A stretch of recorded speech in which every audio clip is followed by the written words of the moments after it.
Welcome to Bracket TV. You're looking at three guys who are trying to help you win your bracket. I'm Kerry Chow alongside ESPN college basketball analyst, the coach, Bruce Pearl, and ESPN college hoops insider, John Gassaway. All right, as we mentioned, we're going to try to help you win your bracket, and we're going to talk about the West region. Number 1, Gonzaga. Number 2, Ohio State. Coach, how tough is this region? I think this is the weakest region of the four. I'm really glad Gonzaga's on the one line. I think they deserve to be there. But by the math, they're probably the weakest on the one line. Ohio State, what a great run. I'll tell you what, this is one of Thad Matta's best coaching jobs, but compared to the other two seeds, I have to say that they're the weakest in the bunch. New Mexico and Kansas State are strong in the 3-4 slots. But overall, strength of the region, I got them as the weakest region, John. Well, we're going to find out if you're right away with Gonzaga being the weakest one, because they've got a fiendishly tough 8 in Pittsburgh. That is a deceptive seed for the Panthers. You could make an argument that they were about as tough as Georgetown in the Big East on a per-possession basis.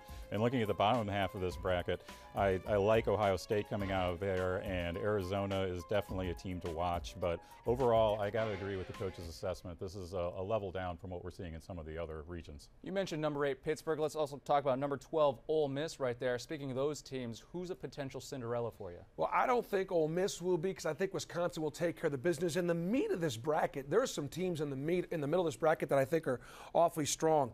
I'm going to go back to 6-11 again, because I told you guys I was going to stay there. I think Rick Byrd's Belmont club could cause some problems. He's been knocking on the door every year, and I don't even know that this is his best Belmont team. Karan Johnson can really play. Rick Byrd's teams can really score.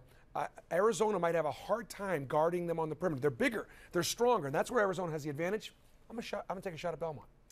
I'm going to go with a major conference team, but they're a 10 seed, so they still qualify as a Cinderella. And I'm going to choose Fred Hoiberg's Iowa State Cyclones. I agree with These that. guys would scare something out of any opponent, because they shoot lots and lots of threes, and if those threes are falling, look out. They can beat anybody. Hoiberg, when he was hired, everybody was like, what's this guy? He's never coached any level. Well, nobody's saying that anymore. He has got a good scheme, and he runs it well, and he's got his kids believing this is a dangerous 10 seed.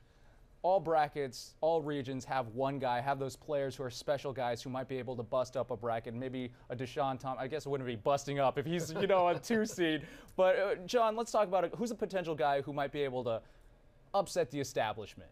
Well, I'm going to go back to the Big 12, and I'm going to say Rodney McGruder. I don't know why he doesn't get more attention. He's the heart and soul of a Kansas State offense that was just on fire at the end of the season.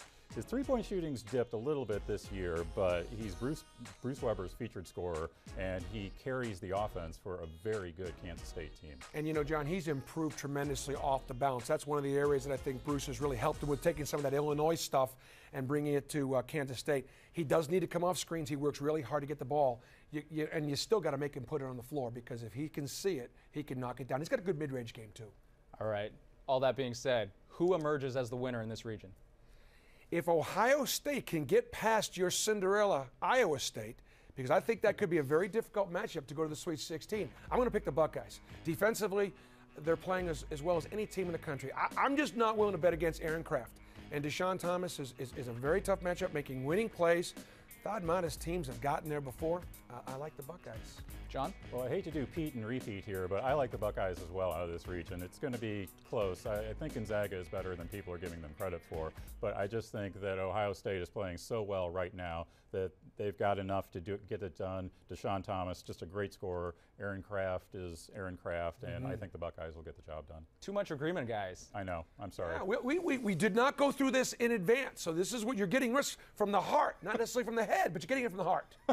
Head and heart, we got it both. And to help you with your bracket, be sure to play our ESPN's Tournament Challenge. Go to ESPN.com/bracket. The grand prize winner gets a $10,000 gift certificate to Best Buy. Plenty of money to share with us, I would think. My kids would like that. Works for me. I'd like that too. All right, for John Gassaway, Bruce Pearl, I'm Kerry Chow. Thanks for watching.